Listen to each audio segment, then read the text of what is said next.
Today, we're going to talk about a technique that can, honestly, change the game in your classroom.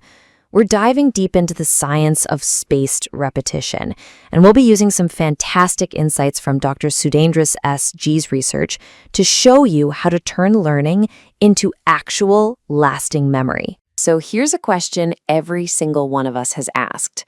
You see your students, they're putting in the hours, they're cramming, they're memorizing for the big test, and then just a few days later, poof. It's like all that knowledge just vanished. Where did it all go? Well, it turns out this isn't about a lack of effort. It's actually a feature of the human brain.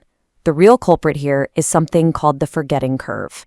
A psychologist named Hermann Ebbinghaus proved that our memory for new stuff fades incredibly fast. That is, unless we do something to stop it. It's kind of the natural enemy of real learning. And just look at how powerful that intervention can be. After just 1 week, a student who only crams might remember, maybe 30% of what they studied? But if they use spaced repetition, that retention number can jump to over 90%. I mean, that's not a small improvement. That's the difference between forgetting something and actually knowing it. So how does this work? What's the secret? Well, it's not magic. It's all about understanding the science of how our brains build pathways to permanent knowledge. Let's get into the mechanics behind this spacing solution. Okay, so the main idea is called the spacing effect.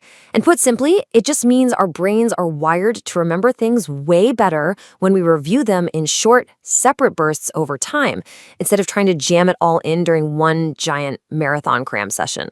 And why does that spacing work so well?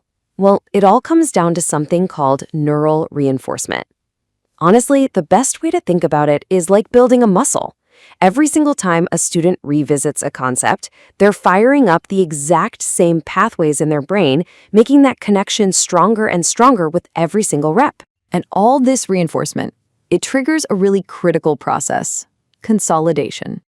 Each spaced review is like a little signal to the brain that says, hey, this stuff right here, this is important.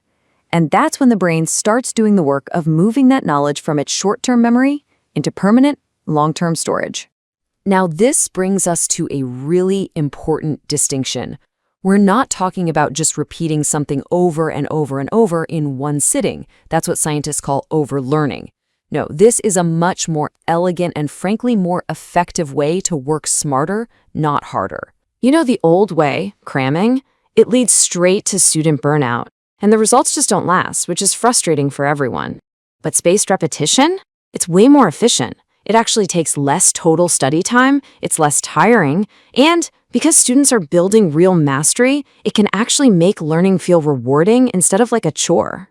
And listen, this isn't some new, untested fad. This is a basic rule of how humans learn. It's been proven in some of the most demanding fields you can imagine, all around the world and even throughout history.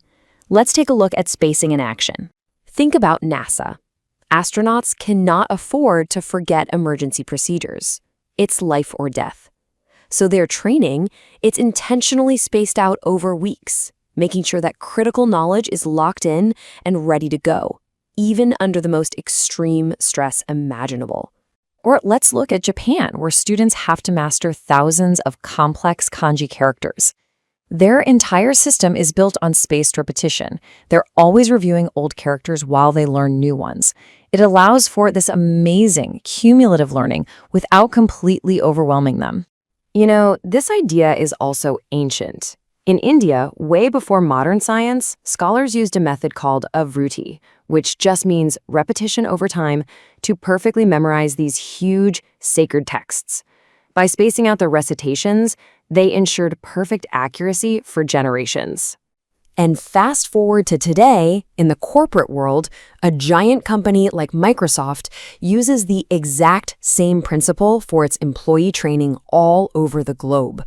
Their spaced e-learning results in way higher long-term skill retention than any old-school one-day workshop.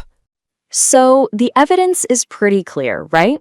The big question is, how do you actually bring this power into your own classroom? Let's turn all this theory into a practical set of tools you can start using tomorrow. This is your teacher's toolkit. It really boils down to a simple 4-step process. First, just break your material into smaller, bite-sized pieces. Second, schedule reviews over longer and longer intervals. Third, and this is important, mix up how students review the material to keep their brains engaged. And fourth, just keep an eye on their progress and tweak the schedule when you need to. Let's make this super concrete. Say you're teaching human anatomy. On day 1, students learn the muscles of the arm. A couple days later, on day 3, they just review some diagrams. A week later, they have to label a blank chart from memory. Then, 2 weeks in, their task is to try and teach it to a classmate. See?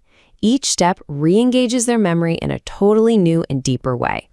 And the great news is, you don't have to manage all this with a spreadsheet. Technology can actually automate the whole thing. Apps like Anki or Quizlet use smart algorithms to schedule reviews for each student at the perfect time. It's exactly how medical students manage to memorize thousands and thousands of facts, not with all-nighters, but with short, smart, daily reviews. And that really brings us to the bottom line here. As teachers, our goal isn't just to get through the material, right? It's to build knowledge that actually sticks. And that means we need to teach our students that memory isn't about working harder, it's about working smarter with the time you have. So I want you to think of yourself less as just a lecturer and more like a gardener of the mind. By planting these seeds of knowledge and then watering them at just the right times, you're not just helping students pass a test. You're giving them the tools to grow knowledge that will last them a lifetime.